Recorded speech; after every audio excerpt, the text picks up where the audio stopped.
ఎలిగేడు మండలంలోని ధూళికట్ట ముప్పిరితోట గ్రామాలలో పెద్దపల్లి ఎమ్మెల్యే విజయ Rama Rao Congress party MP అభ్యర్థి గడ్డం వంశీ ఎన్నికల ప్రచార కార్యక్రమంలో భాగంగా ఉపాధి హామీ కూలీలను కలిసి ఎన్నికల ప్రచారం నిర్వహించారు. అనంతరం విజయ రామరావు మాట్లాడుతూ రైతులను ఉద్దేశిస్తూ గతంకు ప్రస్తుతానికి తేడా వివరిస్తూ వడ్ల కొనుగోలు సూసైడ్ సెంటర్లలో గింజ కటింగ్ లేకుండా రైతుల ధాన్యాన్ని కొనుగోలు చేశామని అన్నారు. రాష్ట్రంలోనైనా దేశంలోనైనా అభివృద్ధి జరగాలంటే కాంగ్రెస్ రావాలి అని, కాంగ్రెస్ పార్టీ 6 గ్యారెంటీలలో 4 గ్యారెంటీలను అమలు పరిచామని, ఆగస్టు 15 రోజున రైతులు తీసుకున్న రుణాలను ఒకే రోజున రాష్ట్రం మొత్తం మీద మాఫీ చేయడం జరుగుతుందని అన్నారు. కాంగ్రెస్ పార్టీ ఎంపీ అభ్యర్థి గడ్డం వంశీని గెలిపించాలని, హస్తం గుర్తుకు ఓటు వేయాలని ఉపాధి కూలీలను అభ్యర్థించారు.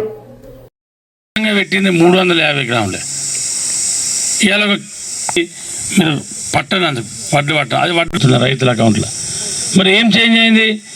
మనోరెడ్డి వేయండు, మీ విద్య నచ్చిండు, ఒకటే చేంజ్ అయింది. మరి రైస్ మిల్లు చేంజ్ అయినాయా? గవ్వే రైస్ మిల్లు. కాంటలు ఏమైనా చేంజ్ అయ్యా? గవ్వే కాంటలు. మరి ఏమి ఇబ్బంది వచ్చింది? ఎక్కడ పోయింది? 5 ఏళ్ళు ఈ ధూళికట్ట గ్రామంలో 3.5 ఎకరాల పొలంలో 100 క్వింటాల వడ్లు పడతాయి.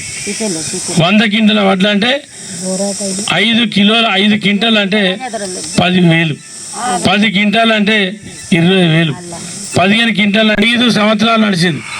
ఇలా మీరు ఎకరం ఉన్నోళ్ళు, 2 ఎకరాల వాళ్ళు, 3.5, 4, 5 ఇట్లా అందరు లెక్క పెట్టుకోరు. 3.5 ఎకరాల రైతు 2 నుంచి 2.5 లక్షలు కోల్పోయాను. కష్టపడి వ్యవసాయం చేసుకొని మీ రక్తాన్ని చెమట లెక్క పడిసి తిప్పల వాడు సంపాదించుకున్న పైన మాట్లాడండి ఎప్పుడన్నా, ఏ రోజన్నా. మరి ఇప్పుడెందుకు అయితే లేదు? ఇప్పుడెందుకు ఆగుతలేవు? ఇప్పుడు రైస్ మిల్లు రైతులు రైస్ మిల్ కాడికి ఎందుకు వదలేరు? సెంటర్ వాళ్ళు ఎందుకు వెళ్తలేరు? మీ విద్య నచ్చి ఆ రోజు చెప్పిన, కలెక్టర్ ఆఫీసు ముందు చెద్దరేసుకొని కూర్చొనైనా మీ గింజ కటింగ్ లేకుండా చేస్తా అని చెప్పిన. ఆనాడు మన